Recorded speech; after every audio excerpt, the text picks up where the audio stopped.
And welcome back to Two Box Live. Follow us, Two Box Media, wherever you are right now. I'm Greg Nibbler. We're continuing our coverage of CES 2021, and something that's synonymous with CES is always innovation. It's one of the things I'm most excited to see is where companies are going, and certainly a company at the forefront of that, and also synonymous with innovation is IBM, and that's what we're going to talk about right now. Joining us, we have Jeff Welsey from IBM. And Jeff, I want to say thank you very much to the VP. I want to get your title right, VP of Exploratory Science and University Partnerships for IBM Research. That is an impressive title. It's a mouthful, but it encompasses a lot of things. And I want to say thank you very much for joining us here today. Thanks very much for having me. Yeah, it's a long title, but a lot of fun work. So I'm enjoying it. It really is. Yeah, it's a great title. And, you know, I talked about innovation and IBM.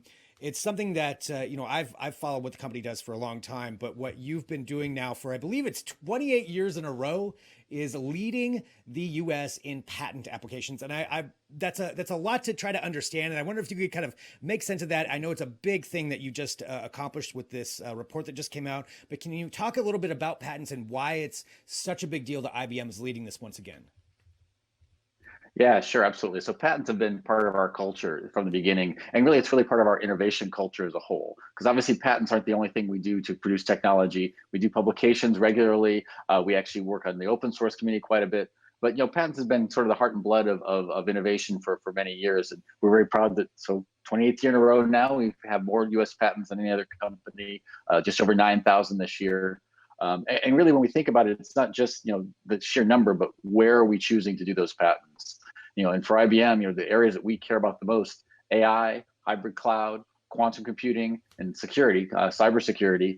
We lead in all of those areas individually as well as a total number, and that's really what's key in terms of making sure these patents actually can show up eventually in products and services for our clients.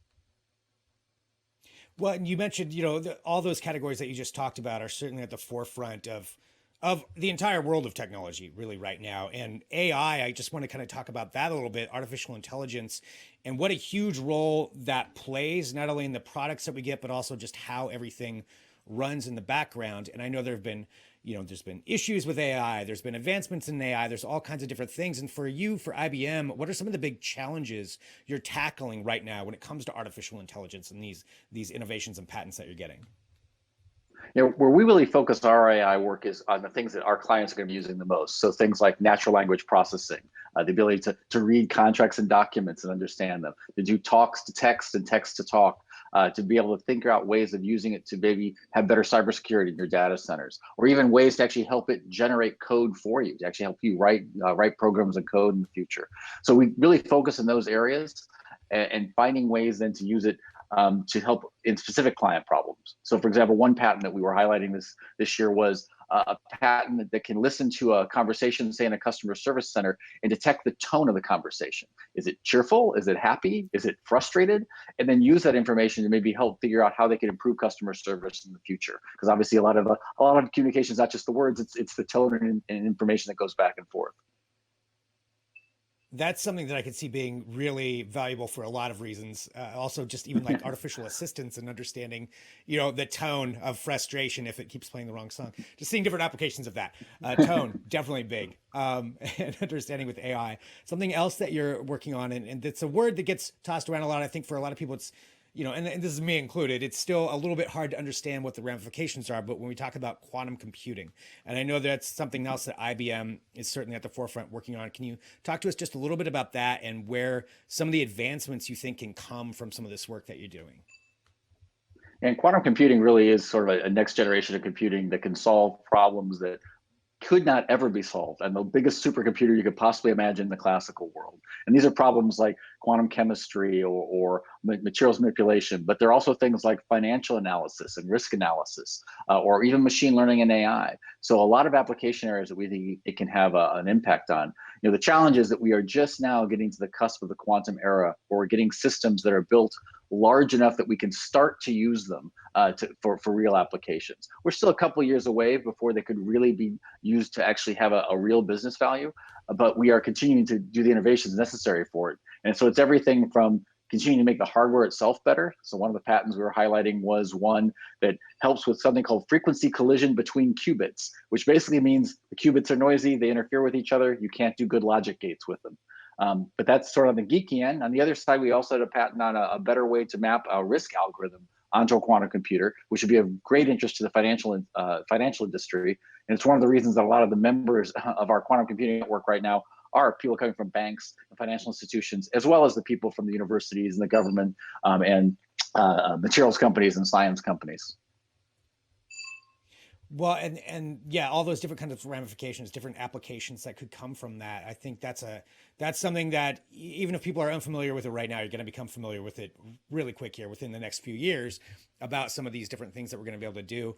Something else, you mentioned tackling problems that were maybe previously unsolvable or very difficult to solve. And given the time that we're in, I mean, this is CES and we're remote. We're not in the same location because there's a pandemic. And I know for COVID research in particular, and that probably extrapolates out to bigger issues, but IBM is part of something, I think it was back in April with open COVID research. Can you just kind of let people know a little bit more about that and how that's being applied from IBM and from these other research organizations? Yeah, we worked really hard to figure out how we could go in and make some help for the COVID problem in general, right? Because obviously we're not going to patent anything new in the next 2 months. But one of the things we did with the Open COVID Pledge was we joined a lot of other companies to say anyone who wants to get access to our patents portfolio, and we have over 80,000 in the IBM patent portfolio, to use it for helping to treat COVID or mitigate the symptoms, you can use it. And that's true even for things that we're going to file up through 2023. So it's really just accepting that, there are times when you just really want to come together as a community and say, anything we can do to solve this problem, let's not put inhibitors in our way from doing that. But we also put out tools that people can use now for helping in that search. So our AI tools, for example, that can help to read through large amounts of literature, to find maybe signals in medical literature today that might help a researcher trying to do research against the COVID virus, or even finding ways to maybe repurpose existing drugs to use as therapeutics against the virus. So we put out a whole bunch of those sorts of tools out for people to use, again, just sort of generally across the community. And I think it's really been great to see how so many companies came together on this. Lastly, I'd point out IBM helped to start, along with the Washington, D.C. government, the HPC consortium, where a bunch of companies, ourselves and Microsoft and Amazon and all the national labs, actually put in some of our supercomputing cycles for people to use, again, for free if they're working on a COVID problem right now. So I think it's really good to see the way the community can come together for something like this. I love that. Yeah, it's such a good thing to see. Like you said, like all of these major organizations and institutions like IBM and the other ones you mentioned all working together to try to solve this problem. And there's so much that can be done with that. But IBM, working with all these different companies and with all these patents that you have. And I want to let somebody else know out there, say there is a researcher out there or a company that would want to work with IBM and talk about some of these patents you have. What's the best way for them to get a hold of you and kind of get involved? Certainly can find me on Twitter at jeff.welser, but you can also go on the web, ibm.com, research.ibm.com. You've got a great website out there. You can find pretty much anything you need.